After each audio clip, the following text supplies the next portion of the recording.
When a silent majority allows their nation to lose its common sense, that nation is lost, and you are allowing them to take your country away from you.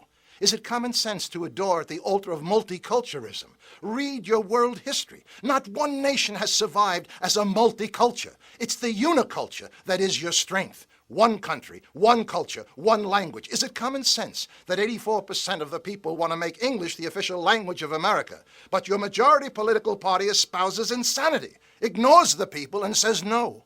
Is it common sense that 53 countries, mostly in Africa, have declared English to be their national language, and the party who declares we will unite you says press 2 for Spanish? Is it common sense to adopt your new national religion of diversity when the very word means disunity? We founded a country on similarities, not diversities. One country, one culture, one language. You cry out for unity, but is it common sense to continue to identify yourselves by your ethnicities and not your nationalism? White-America, Black-America, Chinese-America, Hispanic-American, gay and lesbian-American, the Black Caucus, the Hispanic Caucus, the Women's Caucus. You want unity? Change your language. Isn't it time, once again, we all became just plain Americans? Or is that too much common sense? Is it your new common sense now to stand up and cheer when a presidential candidate wants to hand over the health care system to that same government who has run Social Security, Medicare, Medicaid, and 12 other entitlement programs into bankruptcy? A government bureaucracy who can't run a railroad, your airports, secure your borders, or find 15 to 20 million illegal aliens. That same government that allows Islamic women to take their driver's license picture wearing a neck scarf covering their face because it offends their belief. What's next? Allowing the Ku Klux Klan wearing their hoods? Is it common sense to bankrupt the American Treasury? Fighting wars for countries whose silent majority won't fight for themselves? Your debt is now $9.4 trillion. Is it common sense to continue to give away $9 billion of taxpayer money to unfriendly countries in foreign aid, including $2 billion a year to Egypt, who votes against the United States 80% of the time in the United Nations? All this while your own inner cities crumble. 40% of your high school graduates can only read or write at a 4th grade level. You have to import people from China and India for your high-tech industry because you haven't got enough smart people in America. And New Orleans and the flood victims of Iowa continue to be forgotten. This is madness. Lay down your misplaced global burden and rebuild America first.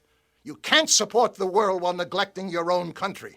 Are you unifying the country with common sense when both of your presidential candidates cry out, we must show compassion for the 15 to 20 million invaders from south of your border?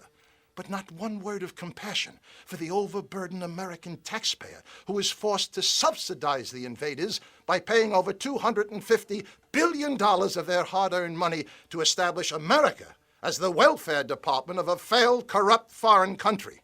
Are you unifying your country with common sense by sending out your utility bills and your Social Security checks in Spanish?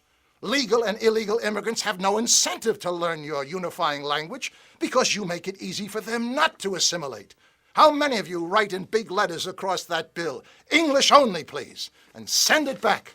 Stop bending over backwards to accommodate every other culture but your own.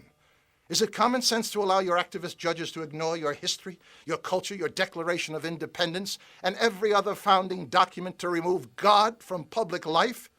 And endowed by their creator with certain inalienable rights, their creator, not the ACLU, not the will of the atheist, or the anti-Americans that sit on the Ninth Circuit Court of Appeals in San Francisco. Separation of church and state, yes.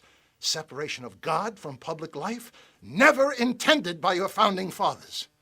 Is it common sense that the very political party who claims to be the party of the people and shouts, we will bring change, consistently stops all common sense legislation to secure your borders, establish workplace verification, and stop taxpayer money for illegals? They call themselves progressive global thinkers. We had another word for them in 1776. We called them traitors.